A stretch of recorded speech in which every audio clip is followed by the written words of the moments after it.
Hello and welcome to FPL Mate, your best mate for fantasy Premier League content for the 2022-23 season. My name is Dan and welcome to the Game Week 28 strategy stream. The stream where we talk strategy about Game Week 28. So, yes guys, the Game Week 26 wildcard team has succeeded. A lot of people were panicking in Game Week 26, weren't they, over the idea that the wild card had failed. The wild card had failed. But I have to say, it looks like the wild carders are now having a laugh. Wild carders in Game Week 27, even more, doing even better. But yeah, certainly it feels very good to know that the wild card that a lot of us set up a couple of weeks ago, we were setting it up for the period of games, Game Week 27 to Game Week 29 in particular, really looking to attack that. And the first of that period has gone by, Game Week 27, and it succeeded. I can see in the chat, a lot of you guys are on over 100 points, which is really good to see. I don't think I quite made it. I think I'm on something like 90, I don't know, 6 or something like that. Haven't quite calculated it because I rushed straight to my computer after the games had finished. But I've got a rough estimation of my rank, which is 270k, so a little green arrow. That's very nice indeed. And we're set up fairly nicely for game week 28 as well. Quick reveal on this is obviously not the team selection video, but just as a quick reveal, I may or may not have already made a transfer, including the young Mr. Erling Haaland, out for the young Mr. Oliver Watkins. So yeah, that's given me 11 men for game week 28. Still got one free transfer as well. So yeah, that's gonna potentially be used, potentially not, or will be revealed in tomorrow's team selection video. So stay tuned for that one. But we're not really here to talk about my team. That's not what this stream is all about. We're here to talk all things FPL, looking at Game Week 28, looking at Game Week 27 to a degree as well. And I think the first thing I want to talk about, because I know this is hot on everyone's lips at the moment, is the Solly March situation. So I myself am a Solly March captainer, and I feel a little bit hard done by. I think anyone who owns Solly March, even more so for the captainers, but I think anyone who has March in their team is going to feel a little bit hard done by. If you don't have a Solly March in your team, you have probably been absolutely loving the last few days, which is fair enough. It's kind of funny, to be fair. But here is the situation. Here is the situation, guys, in a nutshell. So, FPL awarded a goal against Leeds to Solly March. March was this goal scorer. Everything very good. Then FPL decided, actually, we don't think that's a goal. We don't think that's a goal. So we're going to change it to an own goal. So change it to an own goal, no assist, anything like that. And it was kind of left there. A lot of people scratching their heads. Harrison in the interview after the game said, "Yeah, I mean, I couldn't get to the ball first. March got to the ball before me and knocked it into the back of the net." Kind of confirming there that it wasn't an own goal. We have Opta Stats.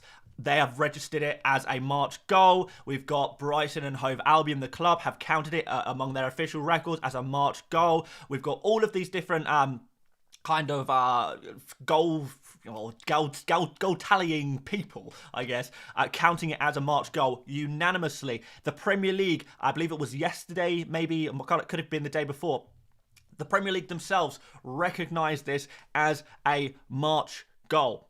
Everyone. And I know there's going to be people in the chat saying, it wasn't a March goal, right? Harrison touched it first. Literally everyone in the world of football,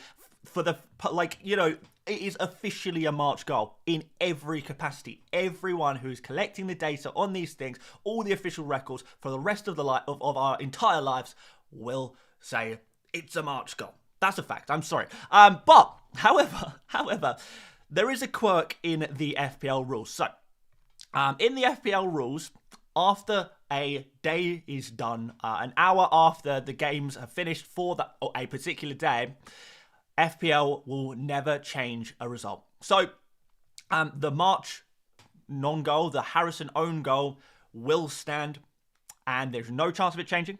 And to be fair, I made a few jokes about it on Twitter, but we have to be honest, it was never going to change, and we can't demand that it be changed. It's literally would be against the rules of FPL if it changed. So, as far as FPL is concerned, it was not a goal. is that fair? Are the rules fit for purpose? Should the rules be able to change and kind of have a little bit more time to kind of review these situations? I personally think so. I don't think that rule should be suddenly changed mid-season. I would like to see that implemented from next season, and perhaps a few of you guys who maybe it didn't affect you in this game week, you know, in a future game week, in a future season, you know, maybe that is gonna, like, you know, you're going to get a phantom goal. You're going to get a goal not awarded to you or something like that. And then you'll be saying, yeah, all right, maybe the rules should change. So I feel like we should get ahead of this. And that's why I've been kind of trying to make a bit of noise about it, because I do want official FPL to recognize what's happened here. Obviously, there has been a mistake.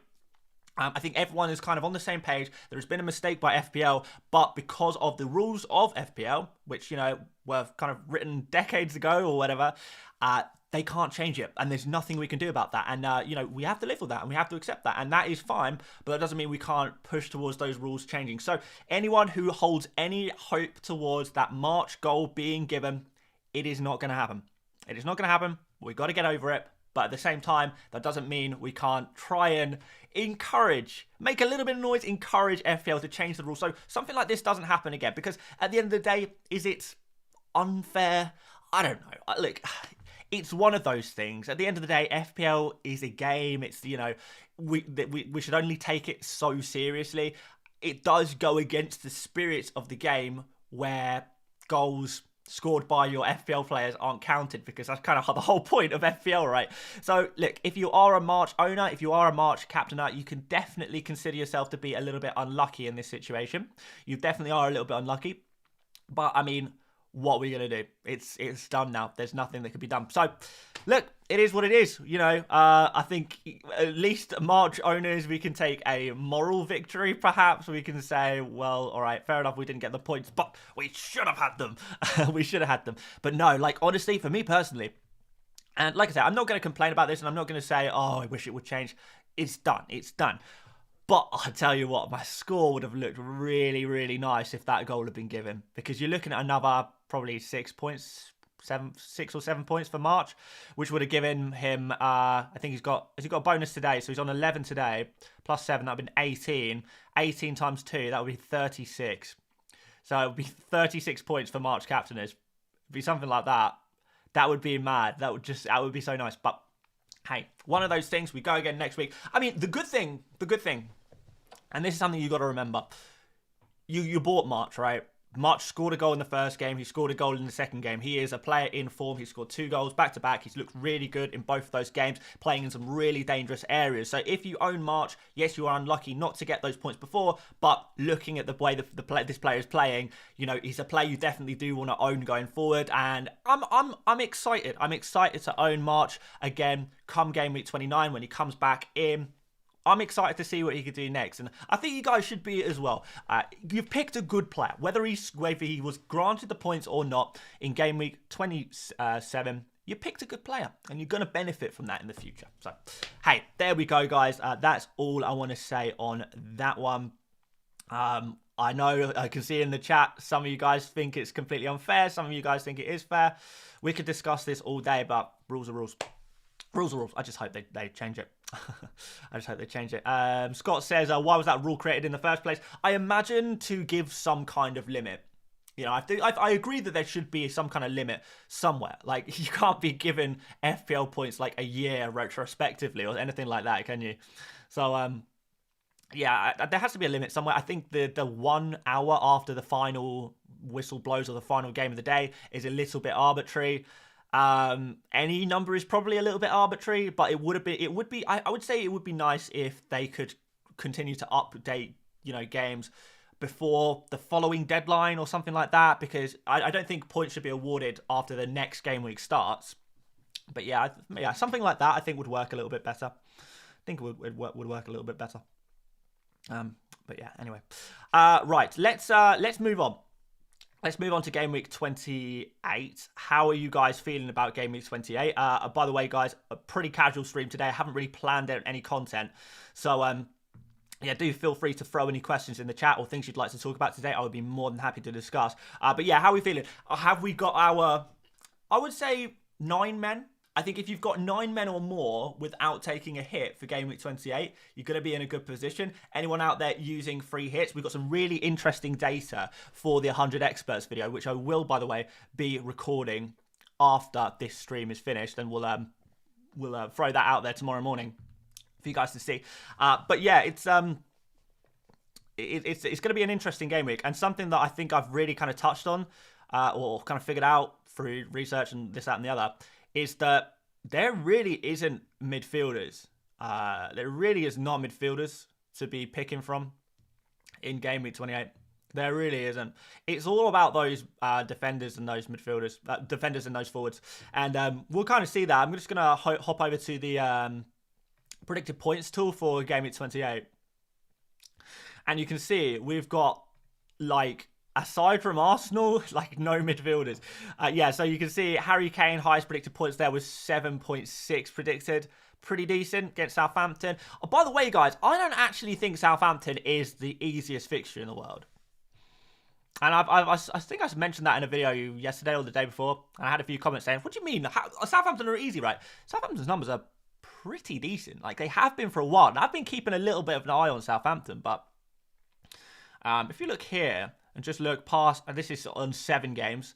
And this is a table is in order of, like, how good their defence is, basically. Expected goals conceded from least to most. Brighton sitting up there at the top. Man City up there. Chelsea up there. Teams we expect to be up there, I guess. Maybe not Brighton so much. But yeah, certainly Man City and Chelsea, we know they're defensively solid. And then you've got the likes of Leeds and Southampton up there as well, which is kind of interesting because you'd expect kind of Wolves to be up there, wouldn't you? But they've kind of switched places in many ways. So Leeds and Southampton, we can change the range a little bit and you get a similar story. If we go from game week 17, for example, still seeing Southampton up there. So that's a 12-game kind of range. So that's pretty decent, you know. We can shrink the range a little bit more. Let's go to like game week 23, and it's not as good data, but still, you're seeing them up the top. So, Southampton away, I definitely don't think it's a bad fixture. I don't think it's a hard fixture. But I just wanted to go out there and say straight away, I don't think, particularly a game against Tottenham, and we know how Tottenham can be, particularly in a game against Tottenham, I wouldn't just assume that Spurs are going to go and score 4 goals. I wouldn't just assume that. It's an interesting one. It's an interesting one. Count Sealor says 5-2-3 it is, lads. Yeah, I mean, I'm really feeling that way for this game week. Really feeling that way for this game week. Chris W says Zinchenko, Castagna for fixtures and double bench boost 29. The issue I have with Castagna is that his he plays for a terrible defense, which again, we can look at this same table and we can see Leicester really right at the bottom. So a bad defence will concede against anyone. You know, they can come up against Bournemouth, they can come against Crystal Palace or Wolves or whoever, and they'll still concede goals. That's just the nature of a bad defence, which is why I'll never really pick defenders from the worst defences, even if they look like they got good fixtures. I mean, let's just throw up this. Have a look at these fixtures for Leicester. You know, we're on 28 now, so Brentford's probably score against Leicester, right? We've got Crystal Palace and Aston Villa. Crystal Palace, you know, if you're going to get a clean sheet against someone, maybe it's Crystal Palace, but that is an away game for Leicester. We've got Aston Villa, who are scoring goals. Aston Villa are scoring goals. There's no doubt about that. So you don't expect a clean sheet there. Bournemouth, you know, like, there's a couple of Bournemouth players scoring goals. Philip Billing, Dominic Solanke, you back them to score against Leicester, don't you? Man City, they're going to score against Leicester. So I'm not keen. I do prefer Zinchenko. I don't really like. I know a lot of people have been looking at the fixtures and saying, let's go for a Leicester defender. I'm not personally feeling it. If you guys are, then fair enough.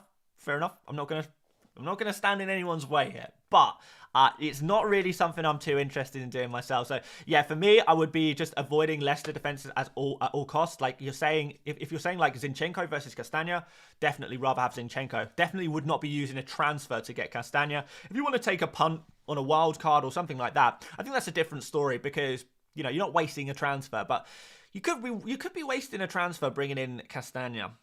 Transfers are very valuable, and quite often you can find slightly better value elsewhere. And the worst thing about defenders in bad teams is it's not that they just blank in games. They score your 1-pointers and your 0-pointers. So it's even worse than blanking, really, isn't it? Even worse. Offer Spill says, Wildcard 28, 11 players, Kepa Ward. Well, you can't play both of them. But Kepa Ward, Trippier, Chilwell, Firpo, Botman, Cher, Salah, Madison, Salah's not playing. Madison, Rashford's not playing. This is an entire team. Oh, are you talking about... You're just... I'm really confused by this super chat. I do apologise. So you're basically showing me a wildcard team. To me, it looks reasonably good. Yeah. You've got Mitoma. I think I would still rather have March or McAllister than Mitoma, but like there's hardly anything in it. So if you prefer Mitoma, that's absolutely fine. Don't really like Son for the long term. I think I would rather go for someone else. You know, I mean, like you've got no. Where are your Son to Bruno? Yeah, that looks good. But where are all your Arsenal players? Like, I wouldn't completely, nor would I neglect Arsenal players. I don't know. Offer Spill, I'm going to keep this brief. I appreciate the super chat, but I also appreciate this is boring for everyone else other than you. Yeah, the wildcard looks reasonably good. It would be a shame to go completely without Arsenal players. I'd rather have an Arsenal player than Son. I would probably go for Martinelli or Saka instead of Son, even if it means leaving money in the bank and then switching them to Bruno next week. That's what I would do. There you go. There you go. Right. Anyway, let's get back to the FPL stuff because I do want to keep it on the predicted points thing. Killian Grant put a great point in the chat about Tony having a yellow card. Yeah, Tony is 1 yellow card away from the suspension, by the way, which is problematic, and it kind of makes me think, if I was on a wild card right now, would I be buying Tony? Probably not. As an owner of Tony, would I sell him? No way. Not a chance. But I don't think I'd buy him. I don't think I'd buy him. If you don't have Tony already, basically what I'm saying is if you don't have Tony already, I think that kind of tips the scales whereby you probably don't want to buy him full stop. Because, yeah, you can probably get a decent tune out of Tony in Game Week 28.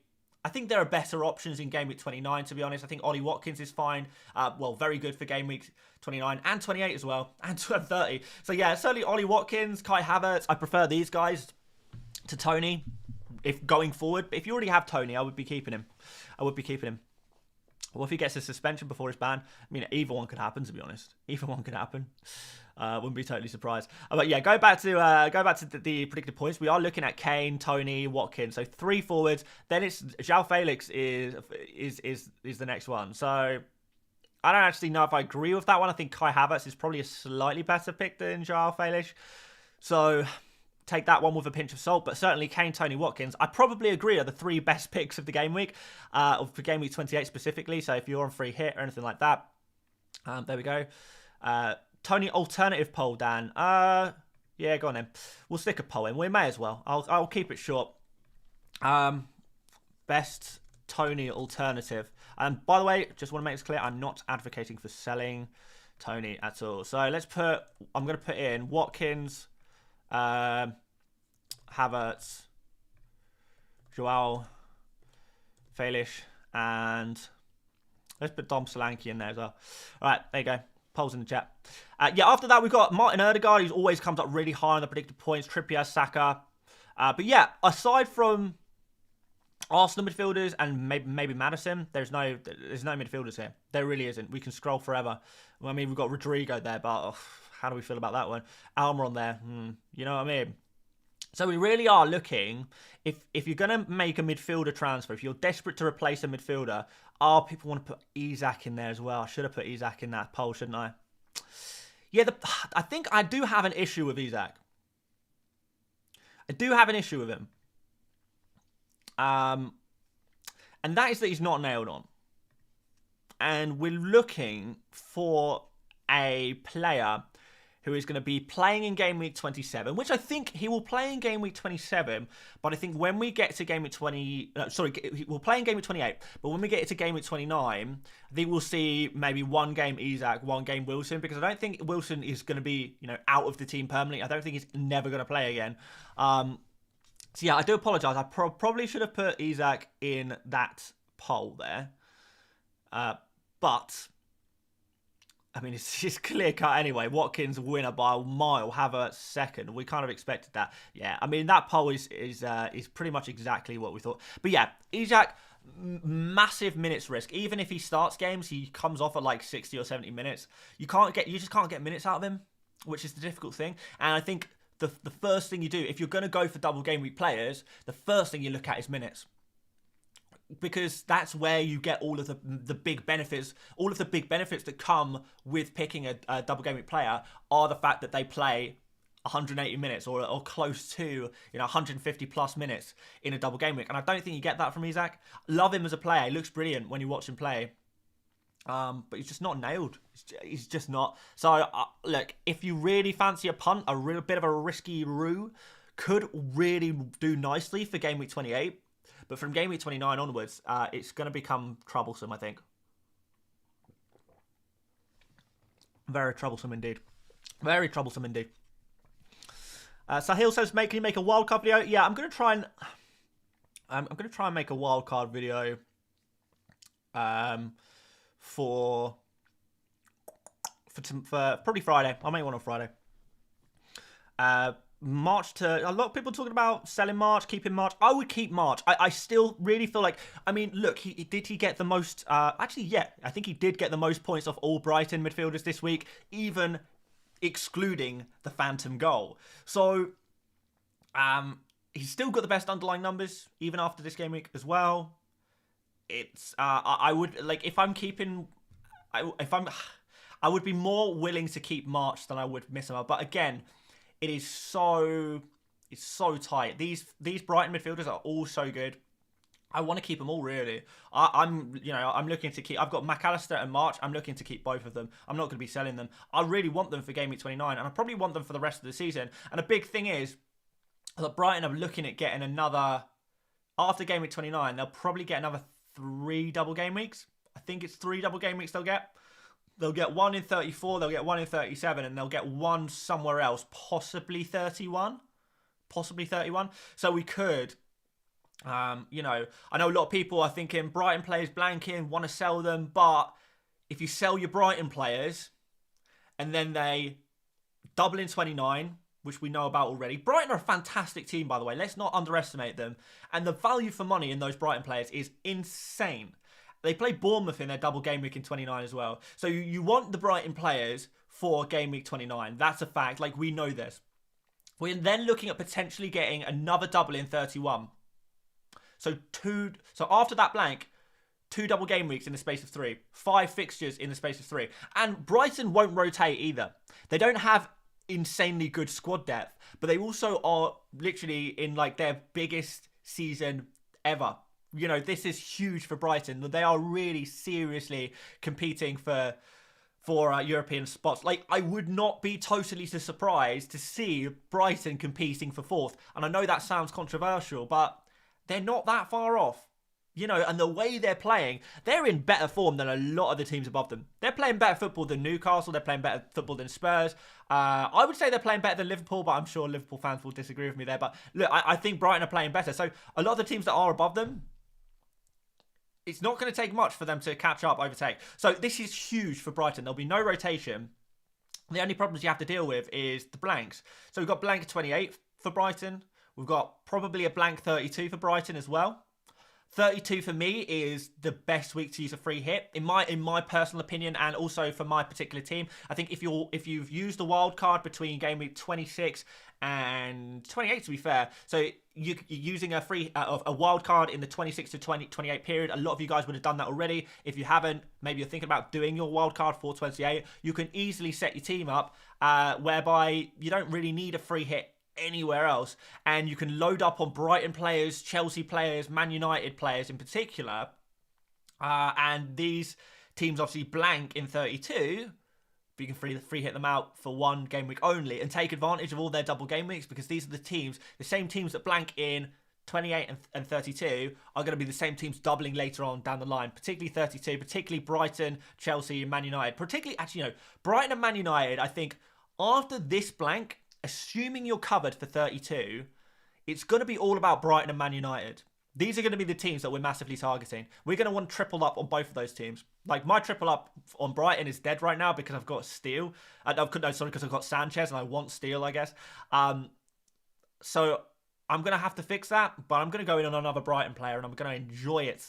Let me tell you, I will enjoy having that triple Brighton again. And Manchester United, the same thing. Decent-ish double game week 29. You're going to want to have Rashford, Bruno Fernandes, Shaw, De Gea, all of these guys who get you those FPL points. They're going to be really good picks. Really, really good picks. So yeah, like people talking about selling Brighton midfielders, I think I would honestly rather play with 10 men and keep a Brighton man. Because who are you going to replace them with? Maddison, that's it. You've probably got your 2 Arsenal midfielders anyway. You've probably got your triple up on Arsenal already. So you're not going to bring in an Arsenal player. You probably don't want to bring in Arsenal players too much anyway because they don't double in 29. Maddison's really the only midfielder that is even worth considering in game week 28 outside of those Arsenal guys. So I would keep Brighton midfielders. I think Rashford's and Brighton midfielders, I think you want to keep them. You really do. Play with a 2-man midfield. That's what I'm doing this week. I'm just going to play with a 2-man midfield. I'm going to play 5-2-3. There's nothing going on in midfield anyway. So let's stick with the defenders. Let's stick with the forwards and let's see what happens. Almiron, yeah, I know. Like, okay, small shout out to Almiron. Small shout out to Almiron. But I still wouldn't do it. I still think I'd rather have... I mean, I don't hate Almiron. I don't think he's a terrible pick because he's got a decent chance of a double game week after 29 as well. Again, possibly 31 we're looking at. So, like, Almiron I don't hate, but at the same time, I think I'd rather stick with my Brighton guys. Do not underestimate the value in those Brighton midfield. They are making a mockery, an absolute mockery of their prices right now. Absolute mockery. Estupinian to Chilwell. Okay, a few people saying that in the chat. That one I don't mind as much because I don't think Estupinian is as nailed as maybe some of the other players. Like particularly when, when Tariq Lamptey comes back, maybe there's going to be a few switches around here and there on the occasional game. Potentially Veltman going on the left, Lamptey on the right, something like that. That's something we've seen from Brighton before. And Estupinian could potentially get an occasional rest. We know that he's one of the first players to get substituted off every game. We know he's, he doesn't play every single game. He plays most games. Don't get me wrong. Like, I don't want anyone to think Estupinian is a bad pick all of a sudden because he's really not. And I think he could do quite well in game week 29. The final slight concern is that Estupinian is playing friendlies for Ecuador over in Australia. 3 days before he's meant to play in... Or 3 days? 3 or 4 days before he's meant to play back in England. So, if you're thinking, like, Australia back to England, what's that, 24 hours on a plane, minimum. If you're stopping over, it's going to be even more than that. So, travel time is going to be really, really tight. And then, is he going to have time to train? Is he going to have time to be assessed? I don't know. And then you've always got that risk of injuries over the international break as well, which I think, there's always going to be, for most people, it's not going to affect us, but there's always going to be an odd player who gets injured on the international break. And, high-profile international players like the likes of Estupinian, Mitoma maybe, I don't know. But certainly players who play every game for their international team. So, yeah, I think Estupinian is a good pick. I don't think he's a must-sell. But I certainly understand the argument for selling him this week, especially if we're looking at getting an extra fixture in 28. If you're moving from Estupinian or Lewis Dunk or even Ethan Pinnock or, to be fair, like if you've got luxury transfers floating around that you want to use, making a move from one of those players to Chilwell, I think it is good because Chilwell's a very good FPL option right now. Very good. That's not to say others aren't bad, but if you think you can improve your team and get an extra fixture out of it, there's no problem with that. There's no problem with that whatsoever. So if you want to do it, then do it. Do it. Should we sell Ben Mee to Chilwell? If you already have 11 players and you're not talking about a -4, then yeah, I think that's fine. I don't think you have to, but I think it's fine. I think the good thing about selling Ben Mee is that he's not, I don't think, great value for money, particularly going forward. Brentford defenders have been very nice for us for game week 27. They'll be very nice in game week 28, actually having a fixture for them and a pretty decent fixture at that. They'll be nice for game week 29-ish. I don't think Brentford have amazing fixtures in 29, particularly from a defensive point of view. Don't really fancy Brentford to keep a clean sheet in either of those game week 29 games. So I feel like beyond game week 28, the value in Brentford defenders is somewhat limited, particularly if you're doubled up. Do you want to be doubled up on Brentford defense? Do you want to have a 5.1, 5.2, whatever he is right now, Ben Mee, in your team? Is he value for money at that price? Probably not. Beyond game week 28, probably not. So, yeah, I think he's a fine sell. Any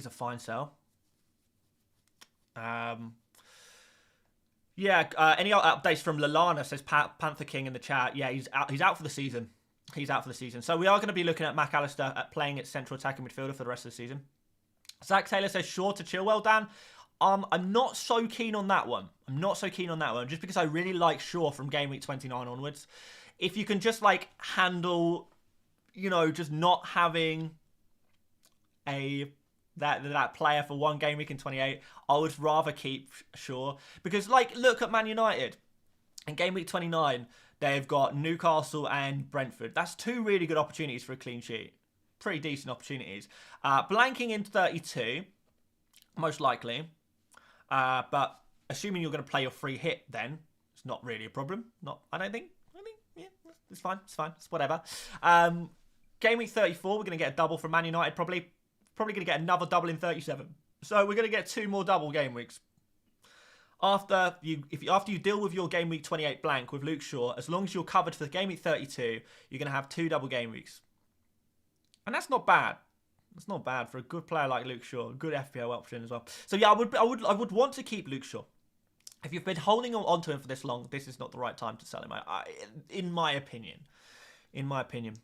Thoughts on Havertz? Look, I don't like Havertz. I don't like Havertz as much as I like Watkins. He's an interesting differential to Watkins, but I think anyone who's saying that Havertz is a better pick than Watkins is perhaps kidding themselves a little bit. I mean, let's go have a look at that. Because I know a lot of people are talking about, I think we've already kind of discussed that midfield is dead for game week 28. FPL Focal in the chat, by the way. March Redemption. By the way, Oscar Focal, a fellow March captainer. I think out of all of the FPL content creators, I think it was only me and Oscar who actually had the bottle to captain March. And we looked very, very foolish. But hey, not so much now. I mean, I think Tony has still outscored March in the end. But still, redemption. Everyone say hello to Focal in the chat. Anyway, back to what they were saying. Midfield, dead. Defenders, boring. Let's talk about some forwards. Because I know, I'm just going to put it out here. I think Watkins is the best forward to go for right now. And you're not going to get me to budge on that one. But I appreciate people do want a differential. They want to go for something a little bit different. If they're in mini leagues and you know your opponent has got Watkins or is getting Watkins and you just want to try something different, completely get it. So let's throw in some forwards that we can be looking at buying this game week.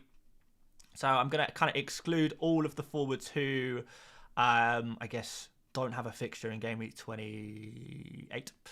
We're going to throw Mbeumo in there. Let's throw Solanke, Havertz, and Joao Felix, and I want Isak in there as well, really. Ings is blanking, isn't he? So we can't go for him. I think that's probably as low as I'd be willing to go. I think. Wilson. I mean, it's the only point we're talking about Wilson. The rotation risk is so high, isn't it? Right. Okay. So show only selected players, and let's have a look here. Now, we can see over the past, how many game weeks is that? 23, 24, 25, 26, 27. 5 game weeks. Yeah, 5 game weeks. And by the way, guys, this will not include today's numbers, I don't think. But we can see expected points, Watkins leading the way. XG, Watkins leading the way. We can even extend this a little bit further. You want a bit more data in there. We go 6 game weeks. We go 7 game weeks. Watkins still way out on top here. Most XG. Doing not too bad for XA as well. He's made 6 key passes in this time. Decent price, 7.4 million. Taking loads of shots. More importantly, taking loads of shots in dangerous areas and getting those big chances. That's where your strikers score your goals. And you got to remember as well that Watkins is just in good form right now. He is finishing the chances he's getting. So not only is he getting far more chances than any of these other forwards, he's also finishing them. So it's good. And it doesn't look like a fluke because, one, he's not overperforming by a ridiculous amount. We're not talking about a player, and we see this all the time, where a player will score 6 goals from 2 XG. We're not seeing that. Last 6 or 7 game weeks, we're looking at 6 goals from 4.5 XG, which is an overperformance, but it's not a completely unbelievable overperformance. It's not even quite Heung-min Son or Lionel Messi levels of overperformance. Not saying Watkins is on their level, but he's not performing at that level, and he's still performing very well. So Watkins is looking good. Really, really good. Tony is also looking good, but I understand the yellow card situation. Iheanacho, I kind of like. I don't mind him. In fact, I mean, if I'm totally honest, I wouldn't be against going for Iheanacho over Havertz. I think I slightly prefer Havertz. But it's not much in it. There's really not much in it. I think the benefit of Iheanacho is that he's so much cheaper. I think we just, I don't think we need to talk about Mbeumo. Like, we know he's a not good finisher. He's not in the team to be a good finisher, and particularly with away games, we do see Mbeumo kind of disappearing a little bit. So yeah, we're gonna take him off. We're gonna take João Felix off as well. He just doesn't, doesn't get enough opportunities to score. He's not really a goal scorer. He was never meant to be a goal scorer, and he's like, Havertz has those pens. So I think in a straight choice between Havertz and João Felix, you go for Havertz. So let's remove him as well. It kind of leaves us with these guys. Again, everything points towards Watkins. Everything points towards Watkins, which is why it's so hard to make an argument for any other player right now. Tony, I think, is a risky one with that yellow card situation, but you can't deny the fact that he's been brilliant, and I do expect him to score well in 28. Even if he is banned, even if he gets a yellow card in 28, he may even make up for the fact that you have to spend an additional transfer on him because he is that good. A lot of these players on penalties as well, by the way. Watkins on penalties, Tony on penalties. Iheanacho isn't, but Havertz is, Solanke is, and Isak is, as long as Wilson's not on the pitch. So aside from Iheanacho, all of these players on penalties, which is another really nice thing. It's really nice. But I don't know. I guess if you really don't want to go for Watkins, or you need a forward and you already have Watkins, I would understand if you're not going for Tony. If not, I would be looking at Iheanacho Havertz, I think. Small argument for Solanke? Maybe. I don't know. Probably not, to be fair. Iheanacho Havertz. Or we could throw Kane in here, by the way. Who, by the way, has been performing slightly worse than Watkins. How about that? But yeah, Harry Kane, definitely a player you want to think about as well if you haven't done already. Like, for me right now, Watkins and Kane. After that, it's up to you. You keep Haaland. You keep Tony. If you have neither of those players, or you want to get rid of Haaland, then I don't know where you go. Maybe you go, at that point, you go Iheanacho Havertz. There's some ideas. There's some ideas there. It's going to be some interesting ideas as well. A few people asked about Trossard, by the way. Yeah, I would not go there. On a free hit, I would consider it, but long term, I would not be going there. On a free hit, there is, I don't know. Any Arsenal fans in the chat? We're going to wrap things up shortly. Any Arsenal fans in the chat, what do you think our lineup is for the Crystal Palace game? Because I'm personally not convinced we're quite ready for a Gabby Jesus start. I think we're close, but I think it'll be after the international break where he starts actually starting again. So I think we might have one more game week of Martinelli, the Martinelli Trossard together. And then after that, we're going to start seeing, yeah, one or the other being benched. I think it's probably going to be Trossard. Probably going to be Trossard losing out. Crazy. Yeah, don't know. Let me know, Arsenal fans, what you think. Predict the lineup. DJ Den says thinks the same team as versus Fulham. Yeah, I think I agree. Connor says Jesus will not start. Luxola says Trossard, Martinelli, Saka. SS9 says Martinelli, Trossard, Saka. Yeah. All right, I think we're all in the same boat here. I think we're kind of agreeing, right? No Jesus start for game week 28, but then after that, we're probably going to see him, right? So in that sense, Trossard, fine for game week 28. Wouldn't use a transfer on him. Would potentially use him on a free hit, but I don't think you need to. I don't even think you need to take that risk. There's good options at Arsenal. I mean, let's get rid of these and just have a look at some Arsenal guys. Like there's some good Arsenal midfielders. We know that. I mean, it's state the obvious, Dan. There's some good Arsenal midfielders. Saka, Martinelli, Ødegaard. You don't need Trossard necessarily. I would go for one defender and two midfielders, probably. You don't need Trossard. Massive overperformance, by the way, from Trossard. So don't expect him to get 3 assists every game. I think he did 3 assists in like 1.5 expected assists or something like that. Maybe even been 1 expected assists. So yeah, a little overperformance there. It's not going to carry on consistently, but look, he's still a great player. Don't want to take anything away from the performance. But yeah, look, Saka, Martinelli, Ødegaard. Saka, Martinelli for me is the combo. Love that combo. I'm going to sell one of Saka and Martinelli, by the way, guys, at probably in game week 29. And this whole time I've been thinking I'm going to sell Martinelli, keep the safe Saka. I have to say, I might keep the cheap Martinelli. Because remember how good Martinelli was when Jesus was in that team. It just suited him so well. Martinelli coming in from that left-hand side. Jesus opening up space for him, creating as well. I think there's a lot to be said about a Martinelli with Jesus in the team. It's just that minutes with Trossard, isn't there? But Martinelli's on absolute fire at the moment. I don't see how you drop him. I don't see how you drop him out of the team. So, yeah, that's something to think about for by the time game week 29 rolls around. But, hey, I am not against keeping Martinelli and selling Saka. I think there is definitely merit to it, particularly if you're trying to get, move your budget around in the right way. A lot of us will be trying to selling Erling Haaland this week and trying to find some money to bring him back in future game weeks. If that is the case, then you might actually be forced to sell someone like Saka. Hey, we'll see, I guess.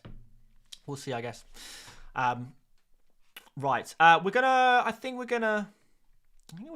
gonna wrap things up here because I do want this to be watchable as a video. Anyone who watched this live, we promise not to tell any of the non-live viewers, the replay viewers. Let's not tell them what happened at the beginning of the stream. We won't tell them about how we messed up and the microphone didn't work for ages. Apparently I've missed a super chat. I do apologise. In fact, let's just double check to see I didn't miss any more. All right, no, just you, Matthew. Matthew says, worth doing Tarkovsky or Estupinian to Trippier for -4. Yeah, I think I would do that. I think Trippier is probably one of the most important players to own at the moment. Looks really good for game week 28. Nice double for 29 and potential further double in 31 as well. So, yeah, I think this is going to be a really nice period of games for Trippier. I mean, we know how good he is, don't we? You don't need me to tell you. But yeah, I would make him if you don't own Trippier, I would make him one of your highest priority transfers. Potentially even over the likes of Chilwell. But although I have to admit, if you're trying to be a little bit different and you don't have either Chilwell or Trippier, if you want to be a little bit different, Trippier's not, go for Chilwell over Trippier. It's not so bad. Right, let's leave it there. In conclusion, what we have learned from this strategy stream is the FPL rules need to change, but, don't expect a March goal. It's done. Like, get over it with respectfully. If I can get over it as someone who captained March, so can you. We're going to have to deal with it, and hopefully things change going forward. We've learned that there's no midfielders to go for in game week 28, so just play a 5-2-3 formation and be done with it. And we've learned that Watkins is an absolute GOAT and that we should all buy him.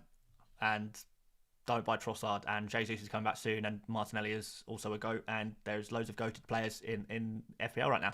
So there we go, guys. If you wouldn't mind dropping a like on the video before you disappear, that would be massively, massively appreciated. Really does help out the channel so much. Do subscribe if you are new around here. I'm going to record the 100 Experts video literally right now as soon as I click stop on this stream, and we'll get that uploaded for tomorrow morning, and then we'll do team selection for the afternoon. Hope that works for everyone. But yeah, aside from that, thank you so much for joining me today. Really do appreciate the love and support. And I will see you later, mates.